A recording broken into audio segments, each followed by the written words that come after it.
Na'udzubillah. Ternyata di sudut bantalnya itu ada patung kucing, di sudut ini ada foto-foto keluarga, di sudut sini ada, ya Allah, masuk ke situ aja. Ya, berat sekali rasanya kita untuk masuk, tapi apa boleh buat, kita diminta untuk mengajar di situ, ya kita sampaikan. Kita sampaikan langsung, ini tidak boleh ada di sini, tidak boleh ada di sini, tidak boleh ada di sini. Ya, belak-belakan saja. Oh, kalau begitu kok tidak diundang, tidak ada masalah. Ya, yang penting kita sampaikan saja. Apapun resikonya nanti, ya, penting kita sampaikan. Ini bahaya sekali, ini bahaya. Baik. Ya, di antara syubhat orang-orang jemaah yang kemuliaan yang mengatakan gambar itu sebenarnya boleh dengan syarat tidak disembah, katanya. Ini syubhatnya. Ya, karena dikhawatirkan, kata orang-orang ini, ya, gambar-gambar tadi mengantar kepada kesyirikan, orang akhirnya menyembah. Kita tanya sekarang, Aisyah radhiyallahu taala anha pajang tirai itu apa tujuannya? Untuk menyembah tirai itu? Apa untuk menyembah patung yang ada di tirai itu? Subhanallah, na'udzubillah, tuduhan yang sangat keji kepada Aisyah ummul mukminin radhiyallahu taala. Tidak ada keinginan beliau untuk itu, tidak ada. Ya. Jadi larangan memajang gambar itu bukan karena disembah, karena memang larang itu datang dari Nabi sallallahu alaihi wasallam, selesai urusan. Apapun tujuannya tidak boleh dipajang. Ya, malaikat tidak akan masuk ke dalam rumah tersebut. Selesai. Tidak perlu ditafsirkan dengan multitafsir, penafsiran yang beragam-ragam, yang banyak. Oh, tujuan begini, kalau begini, enggak. Kalau memang sudah larangannya datang dari Rasul sallallahu alaihi wasallam, sami'na wa ata'na, cukup bagi kita. Cukup bagi kita. Sami'na wa ata'na. Baik, barakallahu fikum. Kita lanjutkan nanti insyaallah setelah azan.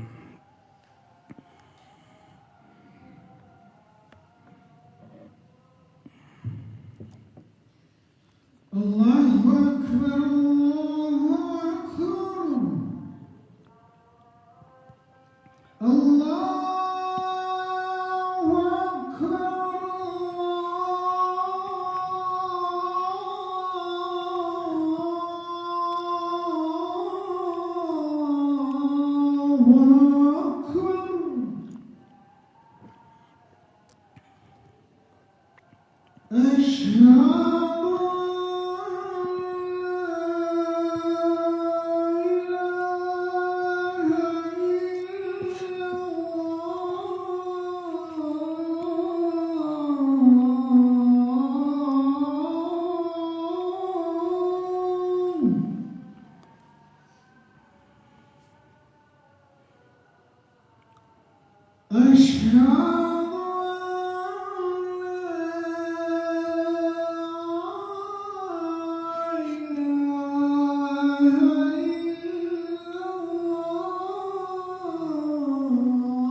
Alhamdulillah wassalatu wassalamu ala Rasulillah. Amma ba'd.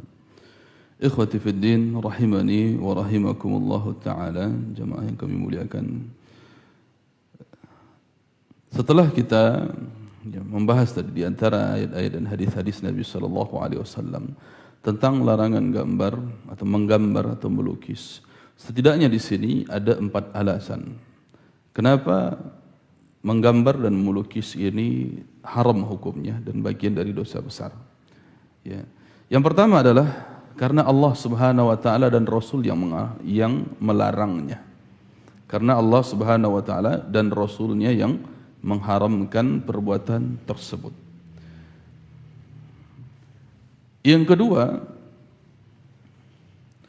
karena menandingi ciptaan Allah. Ya, membuat gambar ini menandingi ciptaan Allah. Yang ketiga, karena menyerupai perbuatan kaum ahlul kitab. Karena menyerupai perbuatan kaum ahlul kitab. Yang keempat, karena merupakan sarana menuju kesyirikan. Sarana menuju kesyirikan. Tentang larangan dari Allah dan Rasul sudah jelas tadi. Menandingi ciptaan Allah sudah jelas juga. Sekarang berkaitan menyerupai perbuatan kaum ahlul kitab. Datang dari hadis Nabi sallallahu alaihi wasallam dari Aisyah radhiyallahu taala anha, anna Habibah wa Salamah dzakarata kanisatan ra'ainaha bil Habasyah fiha tasawir. Bahwa Habibah dan Salamah kedua-duanya mengadukan kepada Nabi sallallahu alaihi wasallam tentang gereja yang pernah mereka lihat di Habasyah, di Ethiopia dahulunya. Tentang gereja yang di dalamnya itu ada gambar-gambar, tasawir. Gambar-gambar bisa fotonya, bisa lukisannya kah, atau bisa patung-patungnya kah, ya. Kemudian fadzakarat lin-nabi sallallahu alaihi wasallam faqala, ketika disebutkan kepada Nabi sallallahu alaihi wasallam hal demikian, maka Nabi mengatakan, inna ulaika idza kana fihim ar-rajulu salih famata banau ala qabrihi masjidan wa sawwaru fihi tilka suwar.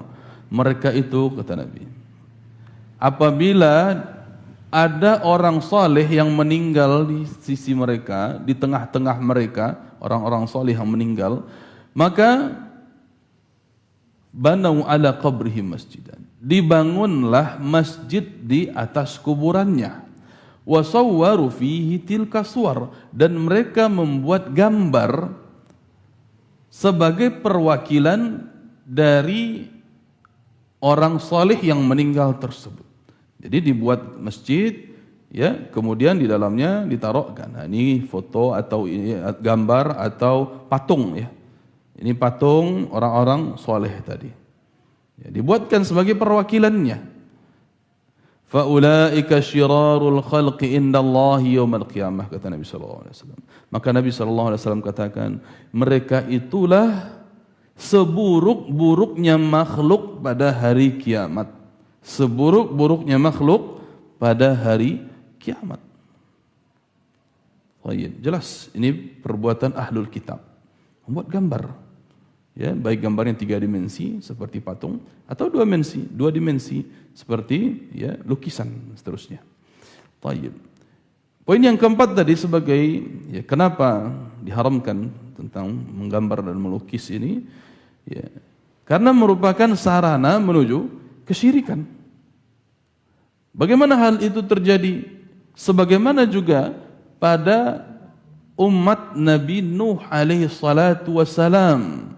Umat Nabi Nuh alaihi salatu wassalam. Allah katakan dalam surat Nuh ayat 23, wa qalu la tadharunna alihatakum wa la tadharunna waddan wa la suwa'an wa la yaghutha wa ya'uq wa nasra. Pembesar kaum Nabi Nuh ini mengatakan kepada jamaah-jamaahnya, jangan kalian tinggalkan Tuhan-Tuhan kalian ini. Jangan kalian tinggalkan Wad, begitu juga Suwa', begitu juga Yaghuth, Ya'uq dan Nasr. Mereka juga punya 5 Tuhan, ya, wali 5 mungkin. ya, yang mereka pertuhankan. Ya, ulama semua nih. Ya, dijelaskan oleh Ibnu Abbas.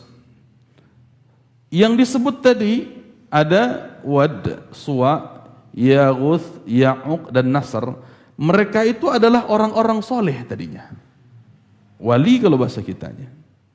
Ya, orang-orang soleh yang apabila mereka meninggal dibuatkan kenang-kenangan berupa gambar dulu. Patungkah? Dibuatkan dulu. Ya, untuk awalnya mengenang saja. Mengingat jasa-jasa mereka itu awalnya. Lalu kemudian setelah berganti generasi, meninggal generasi awal ini, akhirnya generasi berikutnya, anak-anak keturunan mereka menyembah 5 patung tadi atau 5 gambar tadi disembah. Na'udzubillah. Ya, jemaah yang kami muliakan. Memang ini hari ini banyak terjadi. Seseorang mengikuti kajian-kajian di kelompok-kelompok tertentu. Ya, kita sebut saja di kajian-kajian tasawuf biasanya. Itu meminta foto guru besarnya. Guru halaqahnya itu dicetak tuh. Taruh di dinding, di bingkai, taruh di dinding. Jadi sebelum pergi bekerja, kurang afdol rasanya kalau belum memandang kepada wajah guru kami ini. Itu dia. Kurang afdol rasanya kalau belum memandang kepada wajah syekh kami ini. Lihat. Ya, bahkan dibuat besar foto, mohon maaf, Habib apapun dibuat pajang di dinding. Kalau mau hari-hari kita tenang, ya pandanglah dulu, nyaman, sejuk pikiran, sejuk hati kita. Ini awalnya begitu, persis. Dengan apa yang diceritakan oleh Ibnu Abbas dalam Sahih Bukhari ini, dalam Sahih Bukhari, ya, persis seperti itu. Pandang dulu nih foto, hati kita ini damai, sejuk. Ya, lama-lama apa? Ada keterikatan hati. Dengan bahasa tadi, kurang afdal rasanya kalau belum pandang. Ini mulai keterikatan hati ini. Akhirnya lama-lama ngobrol. Sepertinya doa saya ini sulit untuk dikabulkan oleh Allah. Tolonglah sampaikan kepada Allah. Mulai. Begitu prosesnya. Lama kelamaan, sudah. Ya, ada yang sujud, rukuk kepada syekhnya, gurunya. Ini pula yang terjadi pada kaum Syiah. Bagaimana fotonya siapa ini Khomeini? Mereka sujud di hadapannya itu. Ada gambar-gambarnya jelas. Data-data di internet banyak. Mereka sujud di hadapan foto itu. Ini jamaah yang dimuliakan. Bukan hal yang sepele. Karena ini kesyirikan pertama sekali terjadi di kalangan umat manusia ini adalah yang terjadi di kaum Nabi Nuh alaihi salatu wassalam. Maka Allah utus beliau sebagai Nabi dan Rasul pertama untuk memberantas kesyirikan. Dari zamannya Nabi Adam sampai kasus ini belum ada 10 abad lamanya bumi ini tanpa kesyirikan. Ya, maka Allah utus Nabi Nuh alaihi salam sebagai Nabi plus sebagai Rasul. Para ulama menjelaskan apa beda Nabi dan Rasul? Di antara fungsi dan tugas Rasul itu ada khusus memberantas kesyirikan. Kalau Nabi belum tentu. Karena di zaman Nabi belum ada syirik. Maka ketika dia menjadi Nabi dan Rasul, dia sekaligus punya tugas untuk memberantas kesyirikan. Maka itu Rasul. Maka Nabi Adam tidak disebut Rasul. Nabi Idris juga tidak disebut Rasul. Tapi Rasul pertama adalah Nabi Nuh alaihi salatu wassalam. Kenapa? Karena ditugaskan oleh Allah Subhanahu wa taala kepada beliau untuk memberantas kesyirikan. Itu dia. Dan kesyirikan pertama sekali itu yaitu terkait dengan apa yang kita bahas hari ini. Masalah gambar tadi. Dan bercampur di dalamnya masalah ghulu, berlebih-lebihan dalam menyanjung ulama, berlebih-lebihan dalam menyikapi orang-orang soleh. Maka orang-orang soleh itu sikap kita kepada mereka dengan kesalehannya kita ikuti apa yang mereka ajarkan. Selama yang diajarkan itu Al-Quran, Sunnah, kita ambil ilmunya, amalkan. Bukan malah mengagungkan orang yang mengajarkan itu, tidak. Ya, perkara ghulu, berlebih-lebihan dalam menyanjung ulama, ini dia. Sehingga ini 4 hal. Kenapa masalah gambar ini, masalah menggambar atau melukis ini diharamkan oleh Allah Subhanahu wa taala dan Rasulnya. Kemudian jemaah yang muliakan, tersisa 10 menit insyaallah kita bahas tentang bagaimana hukum tentang fotografi. Nah, di sini tentu ya perlu kita bedakan. Ada gambar secara fotografi dari sisi membuatnya. Kalau dari sisi memajangnya jelas, apapun itu. Ya, dari sisi memajangnya jelas terharamkan, diharamkan. Mau memajangnya. Ini dari sisi apa? Memajang. Tapi dari sisi mengambil gambar menggunakan kamera foto. Ini beda hukum, beda kasus. Tayyib. Sebagian ulama ya, dan mereka yang berhati-hati dalam masalah ini diantaranya adalah Syekh Abdul Aziz bin Baz rahimahullah taala ya, dan yang lainnya. Begitu juga dalam fatwa Lajnah Daimah. Tayyib. Mereka menyebutkan tetap saja mengambil foto dengan kamera itu haram karena masih termasuk gambar. Namun ulama-ulama yang lain, yang kontemporer juga, yang mereka juga ya para ulama-ulama kibar dalam masa ini. Tayyib. Ya, karena ini juga perkaranya adalah kontemporer, masalah ijtihadiyah juga termasuk di dalamnya. Mereka menyebutkan bahwa mengambil gambar dengan kamera itu tidak sama dengan melukis. Karena dia hanya memantulkan cahaya, menangkap cahaya seperti cermin menangkap gambar. Cermin dan air. Kita bisa ngaca di air kan? Kita lihat di air ada gambar kita di situ. Oh iya. Maka ini ya disebutkan para ulama ini bukan hal yang haram. Bukan hal yang haram untuk melakukan ya hal demikian, yaitu untuk memotretnya, ya untuk mengambil gambarnya. Baik. Ya, karena mereka mengkiaskan kepada cermin tadi dan menyebutkan di dalamnya tidak ada unsur menandingi ciptaan Allah. Karena yang diambil gambarnya itu betul-betul gambar ciptaan Allah. Beda dengan lukisan. Kalau lukisan ada upaya menyerupai wujud aslinya. Ada upaya itu untuk menyerupai wujud aslinya, menjadikan dia ya menandingi ciptaan Allah Subhanahu wa taala dari yang Allah ciptakan berbeda dengan apa yang dia lukis gitu. Dia berupaya untuk menandingi.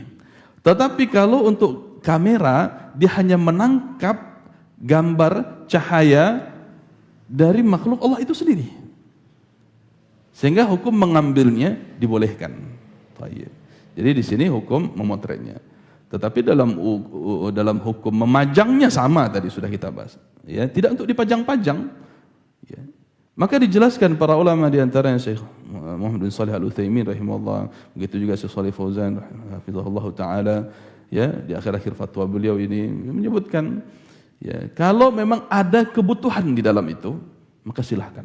Kalau memang ada kebutuhan, ya, dengan syarat, ada syarat-syaratnya juga, yaitu tidak dirubah, tidak diedit, warna kulitnya kah, jerawatnya kah dihilangkan lah, bentuk ininya diganti dan itu. Kalau sudah dirubah, diedit, maka dia jatuh hukumnya kepada lukisan. Tapi selama yang diambil itu gambar aslinya, baik. Dengan pengaturan cahaya yang normal saja, tidak diedit dengan aplikasi apapun, ini sah. Tapi kalau sudah diedit dengan aplikasi ya, 360 apa ya, atau aplikasi Face App ya, apa ya, Face aplikasi dan seterusnya, kalau sudah diedit jatuhnya kepada hukum lukisan.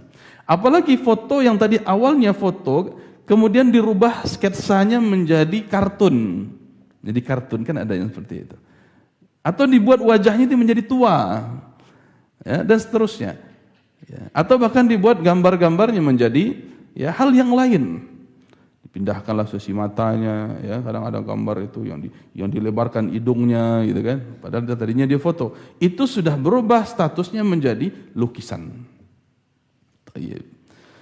Jemaah yang kami muliakan. Sehingga dalam perkara yang dibutuhkan sekali, yaitu masalah foto KTP misalnya, paspor, Ya, itu perkara yang memang dibutuhkan, tidak bisa kita untuk mengelaknya.